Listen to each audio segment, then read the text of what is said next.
नमस्ते दोस्तों, मनमोहक हिंदी कहानियाँ चैनल में आप सभी का स्वागत है। आज की हमारी कहानी है खंडित दर्पण नहीं बनूंगी मैं। आपको हमारी कहानी पसंद आती है तो वीडियो को लाइक और चैनल को सब्सक्राइब जरूर कीजिएगा। आजकल बड़ा लजीज खाना भेजती हो मैडम, ऑफिस से आकर जूते खोलते हुए जयेश ने कहा। क्यों, अच्छा खाना ना भेजा करूं? मैंने कहा, इन दिनों कुकिंग कोर्स ज्वाइन किया है, सोचा रोज नई नई डिश भेजकर तुम्हें सरप्राइज दूं। शौक से भेजिए सरकार, शौक से। आजकल तो सभी आपके खाने की तारीफ करते हैं। जयेश ने हंसकर कहा। मैंने आश्चर्य से पूछा, सभी कौन? अरे भाई, अभी आप यहाँ किसी को जानती ही कहाँ हैं? हमें यहाँ आए दिन ही कितने हुए हैं। जब एक बार पार्टी करेंगे तो सबसे मुलाकात हो जाएगी। यहाँ ज़्यादातर अधिकारी मेस में ही खाना खाते हैं। हाँ, मैं तुम्हें बताना भूल गया था कि सागर भी पिछले हफ्ते ट्रांसफ़र पर यहीं आ गया है। उसे मेरी सब्जियाँ बहुत पसंद आती हैं। एक दिन कह रहा था कि जब ठंडे खाने में इतना मज़ा आता है तो गर्म कितना लजीज होगा। जयेश मेरे खाने की तारीफों के पुल बांध रहे थे। मैंने पूछा, यह सागर क्या नाम हुआ? वह सागर नाम से गज़लें लिखता है, वैसे उसका नाम नीलेश है, जयेश ने बताया।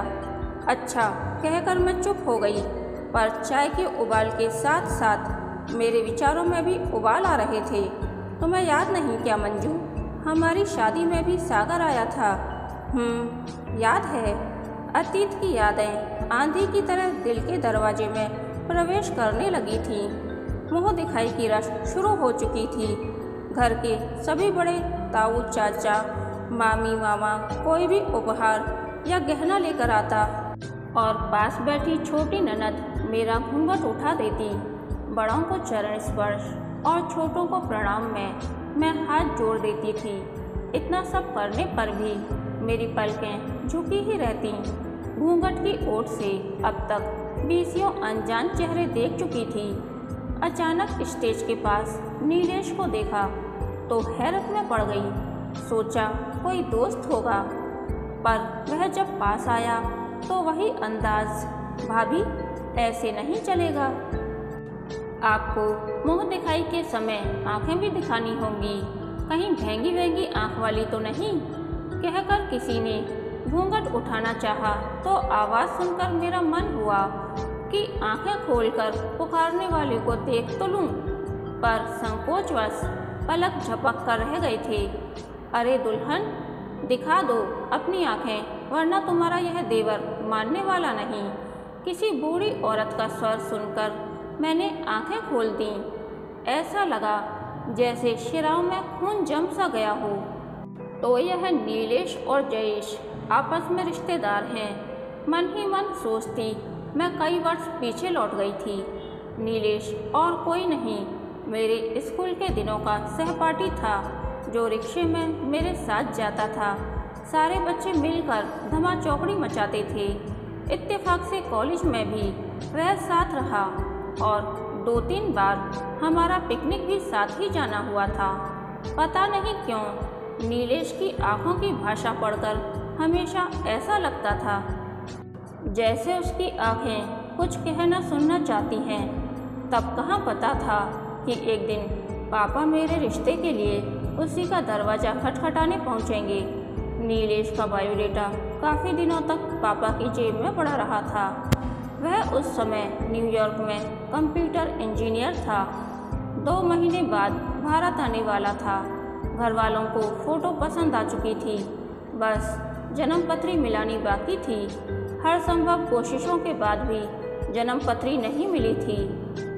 चूँकि नीलेश के माता पिता जन्मपत्री में विश्वास करते थे, इसलिए शादी टल गई थी। उन्हीं दिनों वैवाहिक विज्ञापन के जरिए जयेश से शादी की बात चली। जयेश से जन्मपत्री मिलते ही शादी की रस्म पूरी होगी। क्या सोच रही हो मंजू? जयेश की आवाज़ से मैं अतीत से वर्तमान में आ गई। कुछ नहीं, होठों पर बनावटी हंसी लाते हुए मैंने कहा, नीलेश कुछ ज़्यादा मजाकिया स्वभाव का है, उसकी बातों का बुरा नहीं मानना तुम, वैसे भी बेचारा अकेला है। न्यूयॉर्क में किसी अमेरिकन लड़की से शादी कर ली थी, पर वह छोड़कर चली गई। उदार हृदय पति बताते रहे और मैं हूँ हाँ करती चाय के कप से उड़ती हुई भाप देखती रही। निरीक्षण भवन में जयेश ने पार्टी का इंतजाम कराया था। खाने की प्लेट हाथ में लिए मैं खिड़की से बाहर का नज़ारा देखने लगी थी। रात के अंधेरे में मकानों की रोशनी आसमान में चमकते सितारों से जगमगा रही थी। आप बिल्कुल नहीं बदली, किसी ने पीछे से आवाज़ दी। नीलेश को देखकर मैं चौंक कर बोली, आपने मुझे पहचान लिया? लो, जिसके साथ बचपन से जवान हुआ उसे न पहचानने की क्या बात है। तब आप संगमरमर की तरह गोरी थीं, आज दूध की तरह सफ़ेद हैं, नीलेश ने कहा। पर समय के साथ शक्ल और यादें दोनों बदल जाती हैं। मैंने यूँ ही कह दिया। आप गलत कह रही हैं, समय का अंतराल यहाँ नहीं चल पाया। आप 13 साल पहले भी ऐसी ही थीं। नीलेश ने हंसते हुए कहा तो शर्म से मेरी पलकें झुक गई थीं। तभी किसी को अपने आसपास यह कहते सुना, ओहो, इस उम्र में भी क्या ब्लश कर रही हैं आप। सुनकर मेरे गाल लाल हो गए थे। प्लेट रखकर हाथ धोने के बहाने दर्पण में अपना चेहरा देखकर मैं खुद ही शर्मा गई थी। जब से नीलेश ने मेरी तारीफ में कसीदे पढ़े, मेरी जिंदगी ही बदल गई। जेहन में बार बार यह सवाल उठते कि क्यों कहा नीलेश ने मुझे संगमरमर की तरह गोरी और दूध की तरह सफ़ेद। तब तो चौराहे की भीड़ की तरह मुझे छोड़कर नीलेश ने पीछे मुड़कर देखा तक नहीं और अपना रास्ता ही बदल लिया था। अब जब हमारे रास्ते अलग हो गए, मंजिलें बदल गईं, फिर उस कहानी को याद दिलाने की ज़रूरत किस लिए। मुझे किसी से भी किसी बात की शिकायत नहीं है, न क्षोभ न पछतावा। पर नियति ने क्यों मेरी ज़िंदगी में उस व्यक्ति को सामने खड़ा कर दिया जिसको मैंने बचपन से चाहा। मैं सोच नहीं पाती क्यों मन बार बार संयम का बांध तोड़ना चाहता है। या ऐसा नहीं हो सकता कि उससे मुलाकात का कोई रास्ता ही न रह जाए। क्लब में तो हर हफ्ते मुलाकात होती है, उस पर भी अगर संतोष कर लिया जाए तो ठीक, लेकिन गुस्सा तो मुझे अपने ऊपर इसलिए आता था कि जिसका अब जिंदगी से कोई वास्ता नहीं, तो फिर क्यों मन उस चीज़ को पाना चाहता है। क्यों तिरछी बौछार में भीगने की चाहत है। क्या मैं समझती नहीं। नीलेश की आँखों की भाषा सोच सोच कर मेरी रातों की नींद उड़ने लगी थी। मुलाकातों का सिलसिला अपने आप चलता जा रहा था। अपनी भांजी की शादी में जाना था। व्यस्तताओं के चलते जयेश दिल्ली आकर मुझे प्लेन में बैठा गए थे। वहीं नीलेश को भी प्लेन में बैठा देखकर मैं हैरान थी कि अचानक उसका कार्यक्रम कैसे बन गया था। मैं समझ नहीं पा रही थी। प्लेन में कई सीटें खाली पड़ी थीं। नीलेश मेरे पास ही आकर बैठ गया। धरती से हजारों मील ऊपर क्षितिज को अपने बहुत पास देखकर मन पुलकित हो रहा था, या नीलेश का साथ पाकर, यह मैं समझ नहीं पा रही थी। एक दिन पेट में तेज दर्द से अचानक तबीयत खराब हो गई। फ़ोन करके डॉक्टर को घर पर बुला लिया था। उन्होंने ब्लड टेस्ट, अल्ट्रासाउंड की रिपोर्ट देखकर कहा था कि ऑपरेशन करना पड़ेगा। डॉक्टर ने ब्लड का इंतज़ाम करने को कहा क्योंकि मेरा ब्लड ग्रुप ओ पॉजिटिव था। अब क्या होगा, मैं घबरा गई। होना क्या है, कोई ना कोई दाता तो मिल ही जाएगा। डॉक्टर ने कहा, यहाँ कौन है? अभी तो हमने किसी को खबर भी नहीं दी है, जयेश ने कहा। मैंने नीलेश को फ़ोन मिलाया। क्या कोई ख़ास बात? आप परेशान लग रही हैं। मैं अभी आता हूँ, कहकर नीलेश ने फ़ोन रख दिया। 10 मिनट के बाद ही नीलेश मेरे सामने था। उसको देखते ही जयेश ने कहा, ब्लड का इंतज़ाम करना पड़ेगा। नीलेश तुरंत अपना ब्लड टेस्ट कराने चला गया और लौटकर बोला, सुनो, तुम्हारा और मेरा एक ही ब्लड ग्रुप है। काश घर वाले जन्मपत्री की जगह ब्लड ग्रुप मिलाकर शादी करने की बात सोचते, तब तो मैं ज़रूर ही तुम्हें कहीं ना कहीं से ढूंढ निकालता। अवाक सी मैं नीलेश को देखती रह गई।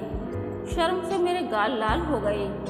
जयेश ने हंसकर कहा, फिर तो हम घाटे में रहते। ऑपरेशन के बाद होश में आने में कई घंटे लग गए थे। पानी पानी कहते हुए मैंने आंखें खोली तो सामने नीलेश को देखा। मेरी आंखें जयेश को तलाश रही थीं। मुझे देखकर नीलेश ने कहा, जयेश सबको फ़ोन करने गया है कि ऑपरेशन ठीक हो गया और होश आ गया है। लेकिन पता है भाभी, ऑपरेशन के बाद से अब तक जयेश ने एक बूंद पानी तक नहीं पिया है, क्योंकि आपको भी पानी नहीं देना है। वैसे आपको तो ड्रिप चढ़ाई जा रही है। रुमाल से मेरे होठों को गीला करके नीलेश बाहर जयेश के इंतज़ार में खड़ा रहा। नीलेश के कहे शब्दों से मैं अंदर तक हिल गई। जिस दर्पण में भावुक टूटकर चाहने वाले इंसान का प्रतिबिंब हो, उसे मैं खंडित करने की सोच भी नहीं सकती। अगर उसमें जरा सी दरार आ जाए तो वह बेकार हो जाता है। अपने मन के दर्पण को मैं खंडित नहीं होने दूंगी। खंडित दर्पण नहीं बनूंगी मैं। मन ही मन बुदबुदा रही थी। जयेश के मेरे प्रति आस्था ने मेरी दिशा ही बदल दी। जरा सी दरार जो दर्पण को खंडित कर देती है, उससे मैं अपने को संयत कर पाई। कहानी के अंत तक बने रहने के लिए धन्यवाद। यह कहानी आपको कैसी लगी, प्लीज़ कमेंट करके बताइए।